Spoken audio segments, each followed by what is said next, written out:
আসসালামু আলাইকুম। আমি রেবেকা সুলতানা চলে আসলাম আপনাদের মাঝে নতুন দিন নতুন আরেকটি লাইফস্টাইল ব্লগ নিয়ে।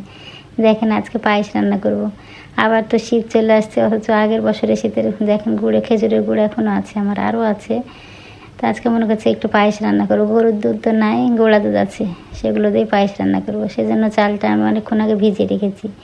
তারপরে একটা কাঠ মশলা, 2টা এলাচ, তেজপাতা সবগুলো নিয়ে নিয়েছি। এলাচগুলো আমাকে থেতো করে বিচিগুলো গুঁড়া করে নিয়েছি, তাতে নিজে নিজে না পড়ে পায়েসের। পরে আমি সব মশলাগুলো তুলে ফেলে দেবো। তারপরে যে প্রেশারে রান্না করবো আজ খুব সহজে। দেখেন আমার 10-15 মিনিট লেগেছে আমার পায়েসটা রান্না করতে। প্রেশারে দিয়ে দিলাম, আমি 1 মাগেরও কম চাল নিয়েছি।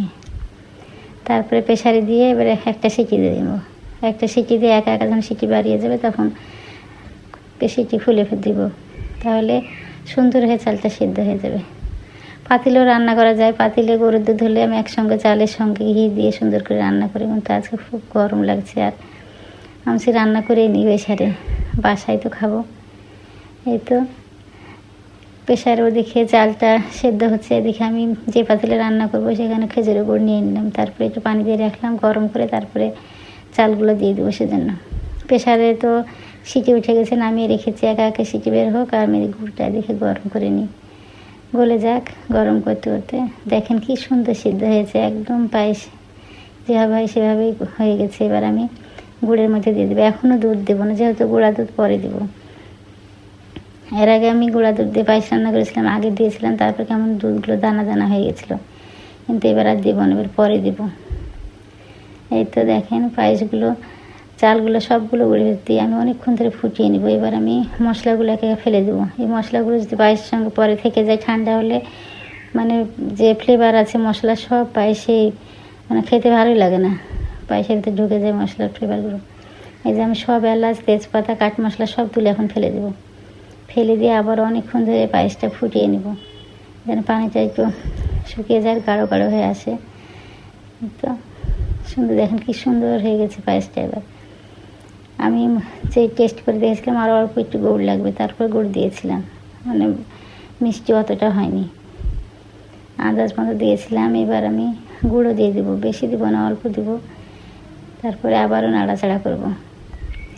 পায়েসটা এইভাবে রান্না করেছি, তারপরে যে খেতে এত মজা হয়ে যায়, অনেক সুন্দর।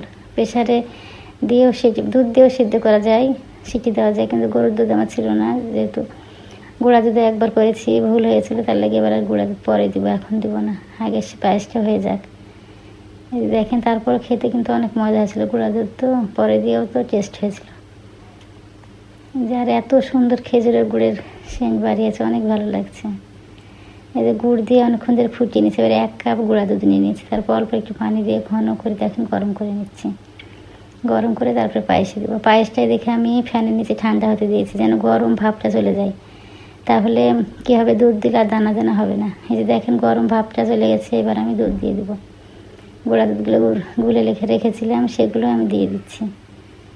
বাটিটা ধুয়ে অল্প একটু দিয়ে দেবো। দেখেন এত সুন্দর সেন্ট বাড়িয়েছে খেজুরের গুঁড়ো, অনেকদিন পর শীতে খেয়েছি, আর তো গরমে খেজুরের গুঁড়ো খাওয়া হয়নি। দেখেন এত সুন্দর একটু সেন্ট বাড়িয়েছে। বাটিটা ধুয়ে আবার দিয়ে দিলাম, দিয়ে অনেকক্ষণ ধরে ফুটিয়ে নেবো, ফুটিয়ে নামাবো। গরুর দুধের মতো আমার গরুর দুধের পায়েস চালের সঙ্গে দিয়ে ঘি দিয়ে ভাজলে অনেক ভালো লাগে, কিন্তু আজকে গরুর দুধ ছিল না, সেজন্য খেতে ইচ্ছে করছে। অনেকদিন ধরে আপনার ভাইয়াও বলছে খেজুরের গুড়গুলো দিয়ে কিছু করো, সেজন্য আজকে পায়েস রান্না করলাম। আবার তো শীত চলে আসছে, আবারও খেজুর গুড় আনবে, আগে ছিলই তো ডিপ ফ্রিজে, বের করে আজকে পায়েসটা রান্না করে নিলাম। এই দেখেন কালারটা কত সুন্দর এসেছে, খেতে কিন্তু অনেক সুন্দর হয়েছিল। আসসালামু আলাইকুম।